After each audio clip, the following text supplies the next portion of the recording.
இன்னைக்கு இந்த வீடியோவில் பார்க்கக்கூடிய விஷயம் என்னன்னு பார்த்தீங்கன்னா, இன்ஸ்டாகிராம் சார்ந்த ஒருத்தர் வந்து இன்னைக்கு மரணமாயிருக்காரு. யாருக்கு பார்த்தீங்கன்னா, ராகுல் டிக்கி என்று சொல்லக்கூடிய ஒரு இன்ஸ்டாகிராம் பிரபலமான ஒரு நபர். என்னன்னு பார்த்தீங்கன்னா, இந்த விஷயம் நடந்தது வந்து மனசுக்கு ரொம்பவும் கஷ்டமான ஒரு விஷயமா இருக்கு.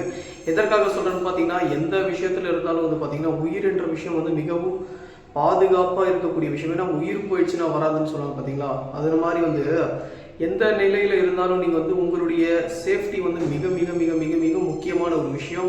எந்த இடத்துல நீங்கள் போனாலும் உங்களுடைய உயிருக்கு சேதாரம் இருக்கக்கூடிய விஷயத்தில் எதுவுமே ஈடுபடாதீங்க. அது தொழிலாக இருக்கட்டும், ஒரு பைக் ரைடாக இருக்கட்டும். அந்த பைக் ரைடில் வந்து அவர் போகும்போது வந்து பார்த்திங்கன்னா, அந்த ஓரத்தில் வர அந்த கட்டையில் வந்து இடித்து வந்து ஒரு மரணமாக இருக்காரு சொல்கிறாங்க. ஹெல்மெட் வந்து போட்டுட்டு இருந்தார். அப்போ கூட வந்து பார்த்திங்கன்னா அவரால் வந்து உயிர் தப்பிக்க முடியல. இவருடைய மனைவியை பார்ப்பதற்காக தான் அவர் போயிருக்காரு. இவருக்கு வந்து ரீசெண்டாக தான் திருமணம் ஆயிருக்கு.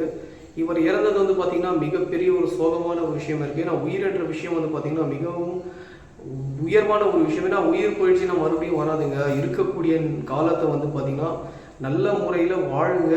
அதற்காக தான் இந்த ஒரு வீடியோ. ஏன்னா நம்மளோட இருந்த 27 வயது தான் ஆகுது அவருக்கு. ராகுல் டிக்கி என்ற ஒரு இன்ஸ்டாகிராம் பிரபலமானவருக்கு வந்து பார்த்திங்கன்னா ஒரு 27 வயது தான் ஆகுது.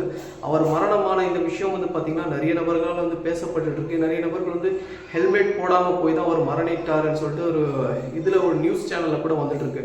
இதற்கு என்னுடைய கருத்து என்னன்னு பார்த்தீங்கன்னா, ஹெல்மெட் போட்டாலும் போடலைனாலும் பார்த்தீங்கன்னா உயிர்ன்றது வந்து போகும் என்ற ஒரு தருணம் வந்தால் போயிடும். அதுதான் நிறைய பேர் சொல்லிட்டு இருப்பாங்க. ஆனால் பட் ஹெல்மெட் அந்த விஷயம் பார்த்தீங்கன்னா போடுறது ரொம்ப ரொம்ப ரொம்ப ரொம்ப சேஃப்டி.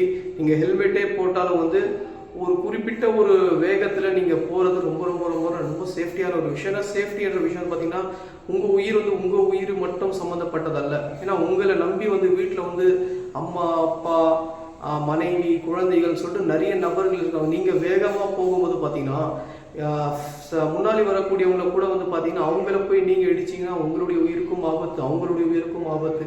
இதை வந்து கவர்மெண்ட் வந்து கடுமையாக நடவடிக்கை எடுக்கணும் இந்த மாதிரி வேகமாக போகக்கூடியவங்களுக்கு. ஏன்னா இப்போ நாம் வேகமாக போகலன்னா கூட முன்னாடி வரவங்க வேகமாக வந்தாங்க நம்ம மேலே இடித்து நம்மளோட உயிருக்கும் சேதாரமாகும். இதற்காக வந்து கவர்மெண்ட் சரியான நடவடிக்கை எடுக்கணும். இவர் இறந்ததுக்காக வந்து ரொம்பவும் மனசு கஷ்டமாக இருக்குது. ஏன்னா இப்போ தான் திருமணம் ஆயிருக்கு. அந்த மனைவியோடைய பாயிண்ட் ஆஃப் வியூ வந்து யோசிச்சு பாருங்கள் எந்த அளவுக்கு கஷ்டமாக இருந்திருக்கும். அவங்க தாயோடைய பாயிண்ட் ஆஃப் வியூ வந்து யோசிச்சு பாருங்கள். தன்னுடைய மகன் வந்து இப்போ தான் ஒரு பிரபலத்தை நோக்கி ஒரு இடத்துக்கு போயிட்டு இருக்கும்போது பார்த்தீங்கன்னா இந்த மாதிரியான இன்சிடென்ட் நடந்தது பார்த்தீங்கன்னா ரொம்ப சோகமான ஒரு விஷயமா இருக்குது. இவங்களை பார்த்து வந்து இன்ஸ்பயர் ஆகி யாரும் வந்து பைக் ரைடை வந்து நிறைய பேர் ஓட்டும்போது பார்த்தீங்கன்னா இவங்களை பார்த்து நிறைய இன்ஸ்பயர் டிடிஎஃப் வாசன் கூட வந்து சொல்லியிருப்பேன். ஏன்னா அவர் வந்து சின்ன வயசில் அவர் வந்து புரியல வேகமாக வண்டியை ஓட்டணும்னு சொல்லிட்டு. ஆனால் அதற்கு பின்னாடி எந்த அளவுக்கு வந்து கஷ்டங்கள் எல்லாம் இருக்குன்னு சொல்லிட்டு அவருக்கு தெரியல. அதற்காக தான் இந்த ஒரு வீடியோ. வேகமாக வண்டியை தயவு செஞ்சு யாரும் ஓட்டாதீங்க. ஓட்டக்கூடிய உங்கள் நண்பர்களை இந்த வீடியோவை ஷேர் பண்ணிங்கன்னா வேகமாக ஓட்டக்கூடியவங்க வந்து கொஞ்சம் சிந்திங்க. நீங்கள் வேகமாக ஓட்டுறீங்க, நீங்கள் வேகமாக போய் ஓட்டிட்டு நீங்கள் போய் மோதினீங்கன்னா அந்த இடத்துல வந்து பாதிப்பளிக்கக்கூடியவங்க ஒரு வயதானவராக இருந்தால் அவர் ஒரு வீட்டுக்கு ஒரு அப்பாவாக இருக்க மாட்டாரா? அவங்க சகோதரியை போய் இடிச்சிங்கன்னா அவங்க யாருக்காவது ஒரு மனைவியாக இருக்க மாட்டாங்க. இந்த மாதிரியான பாயிண்ட் ஆஃப் வியூ யோசிச்சு பாருங்கள். நீங்கள் வந்து வேகமாக ஓட்டாதீங்க. மெதுவாக எந்த அளவுக்கு போதும் ஒரு 10 நிமிஷம் ஒரு ½ hour 1 hour லேட் ஆகுங்க. அந்த நேரத்தை நீங்கள் வந்து கொஞ்சம் சீக்கிரமாக கிளம்புறதுக்கு பாருங்கள். வேகமாக தயவு செஞ்சு எங்கேயும் போகாதீங்க. தயவு செஞ்சு நான் உங்ககிட்ட எல்லாருக்கிட்டையும் கேட்டுக்கிறேன். இந்த வீடியோ பிடிச்சிருந்தா லைக் ஷேர் அண்ட் சப்ஸ்கிரைப் பண்ணுங்கள். உங்கள் நண்பர்களுக்கு இந்த வீடியோவை ஷேர் பண்ணுங்கள். நன்றி.